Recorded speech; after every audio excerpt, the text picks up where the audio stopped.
Hello, everyone. I hope you guys are having a wonderful day and are making some really good trades as per usual. And the market is coming back here with a vengeance. I wouldn't say a vengeance. It was only up 56 basis points today. But overall, it's still a very nice day in the markets, pushing higher again. And I think we got some new candles here on Oenda, so we'll be taking a look at that on Market Cipher. But tomorrow is the big day with the FOMC meeting, right? And we're going to have a whole lot of fireworks, in my opinion. I think if the Fed comes in dovish, we will have a significant amount of pumping to do in the market. We will have gaps throughout the following weeks, and we will most likely melt up in the small caps, right? So this is why the small caps could be a very nice play in the short term. If you want to look for that gambling trade that could pay out big, then it would be the small caps. But just know that if the Fed is bearish, right, hawkish on their statement, then we will have a significant amount of dumping to do with the small caps, and you will see a lot of downside, right? So we'll have to see how everything plays out tomorrow. But it's going to be at 2 p.m., right? So it's going to be at 2 p.m. That's when the rate decision is made. And then I think at 2:30 is when the speech is done. That's when Jerome Powell is going to give his speech and his guidance toward what he thinks they're going to do with the rates. But there again, I can almost guarantee you that they're going to say that they're very data dependent. And after that, really, it's gonna be an interesting day tomorrow. Let me continue here. We'll take a look at Market Cipher, and then we'll take a look at our individual names. So yesterday I said that the weekly, or sorry, not yesterday. Yeah, okay. So yesterday I said that the weekly has a pretty bearish print with a 15 and a -3 last week, and yesterday was a 12. But now, new daily candle open, still heavy in green money flow. 4-hour time frame, pulling up again once again with a bullish dual band strength index on the 4-hour. But things can change. I think the market's just chopping sideways and doesn't really know what to do until the Fed speaks. We've been seeing big money unload, right? These are all bearish signs here. Obviously, the big money unloading is not good for more upside, and it comes near tops. But it doesn't mean it has to come right on the top, but near tops. So we are obviously near a top. So even though we will, if we do get the melt up scenario where we push higher and higher and higher, then eventually I think once we top out, we will have a big meltdown, and all of these gains will be erased. It will be panic across the board. People will be panic selling, and at that point, that's when I'm going to be looking to accumulate good long-term names once we come back into this area at 330 on the SPY. And I know people are saying that's never going to happen, although that's what I think is going to happen when we look at Elliott wave.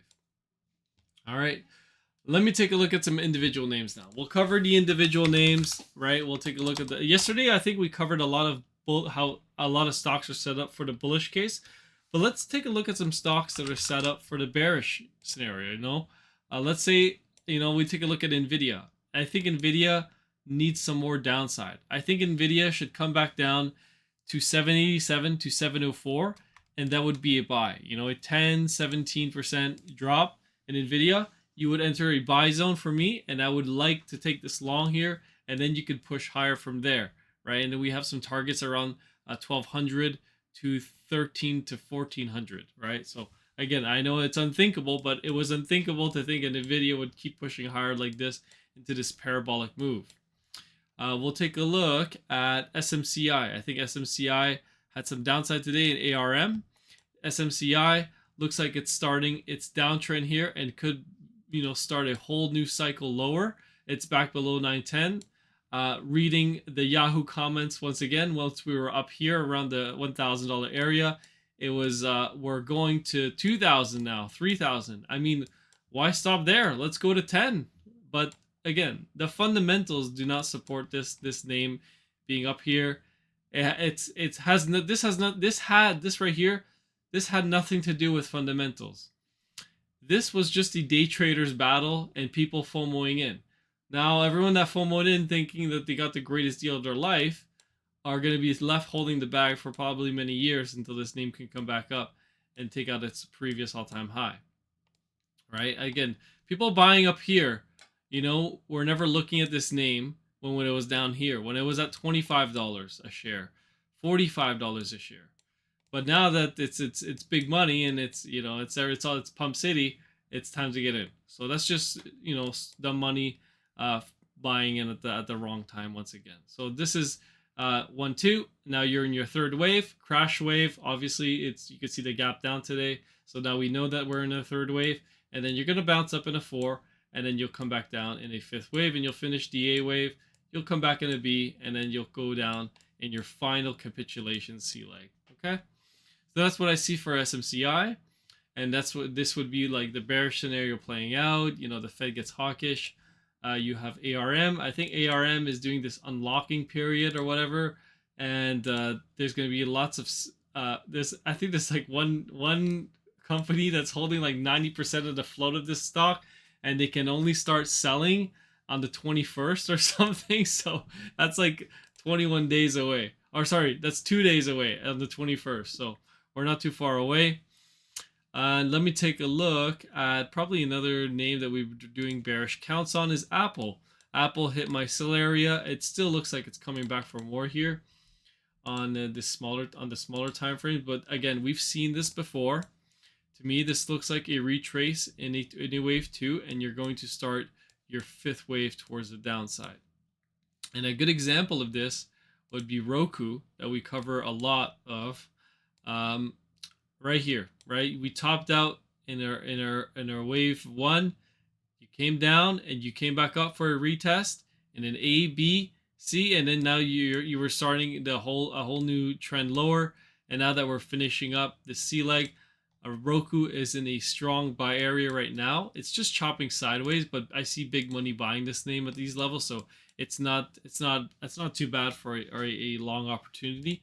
The stochastics have already started to roll over on the daily. Let me take a look at the 4 hour. The 4 hour is starting to shift a little bit, but I would like for it to come back down to maybe to $59 to $60. Then it would open a long position. Let me take a look at one more name here. I think we were covering AMD last time, and we'll take a look at Mara as well. So AMD looks like it faded the highs here. It got pretty darn close to our sell area. It's in its A wave.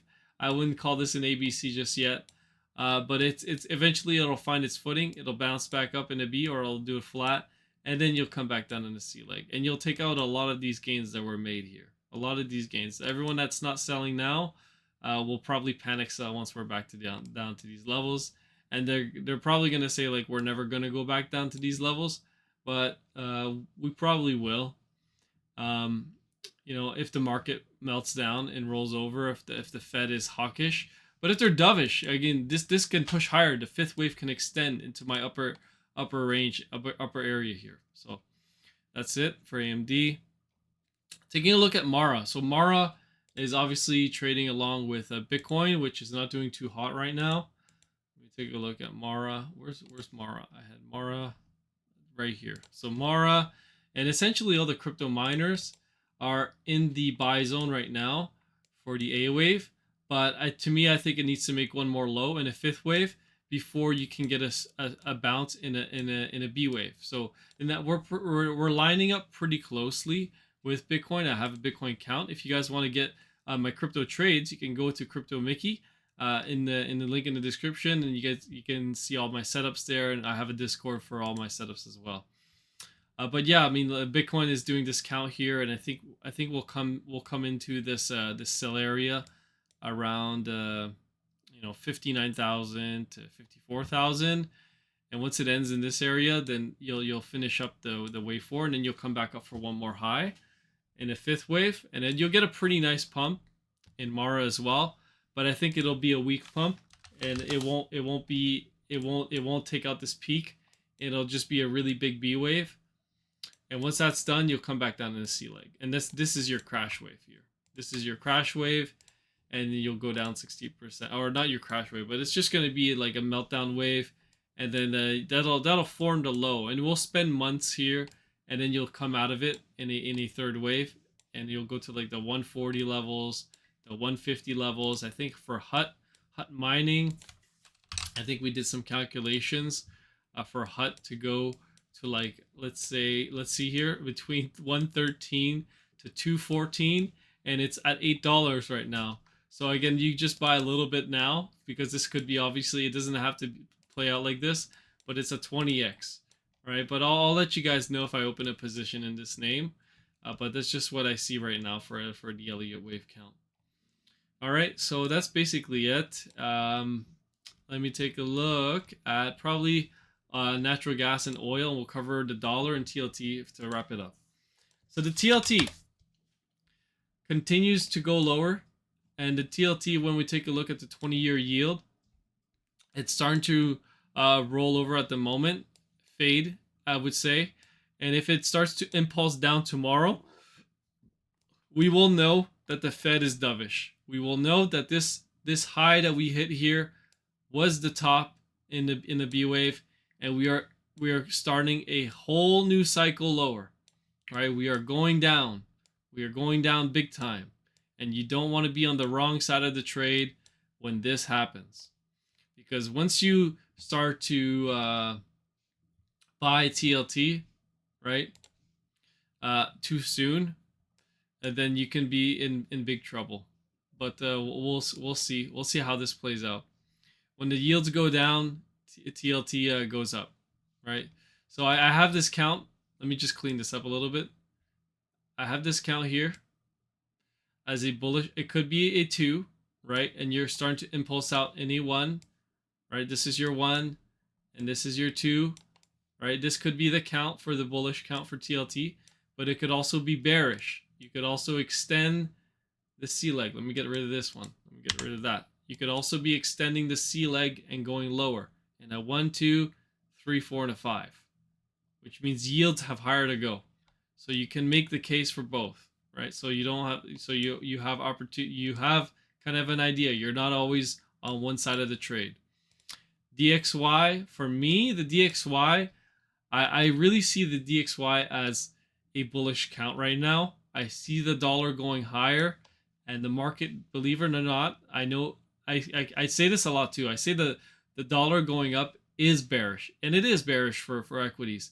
But if the Fed pivots and rolls over and cuts rates, the dollar will melt down, and that'll be very bullish for equities. But even if it goes up and it keeps going up for some reason, for whatsoever reason, they cut rates and the dollar still goes up, then the market can go higher with the dollar going higher. And the market can go higher with higher yields, but everything is inverted. I think I saw Meet Kevin's video. He's triple short right now. I think he's short Nvidia, ARM, and Tesla.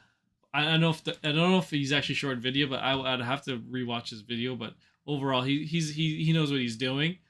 But yeah, he's probably just hedging. I know he's probably long a lot of names too in his long-term portfolio, but this is probably just a short-term trade for him. But yeah, it's interesting. We have a lot of bullish indicators like silver breaking out here, and it could fail, like this failed breakout here to come back within the range.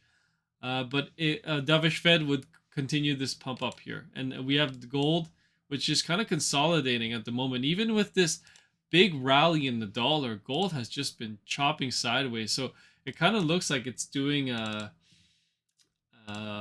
1, 2, 3, 4, and then it's gonna go for one more high in a 5th wave. So, but was the 4 gonna pull back deeper? That's the $1 million question. And natural gas. So natural gas is obviously weak. Not a very strong buy in my opinion. We do have more data coming out this week with what's it called? Natural gas inventories.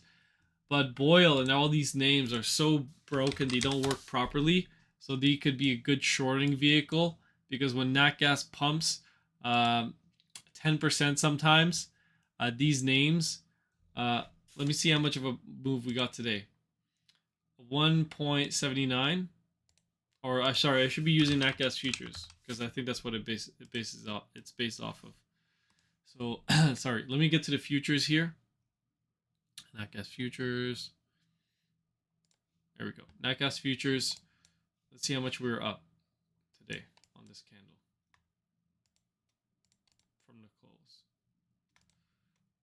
Okay, we're up 2.45%. So it's actually not too bad today for today. Boyle seems to have matched the gains for today. But overall, I've seen a lot of times where natural gas pumps like how many percentage points? Like 4 or 5%. And Boyle, all it can do is pump 4% as well. And it's a 2 times leverage ETF. So that tells you all you need to know. Because when it goes down, it matches, I'll tell you, it matches the gains accordingly.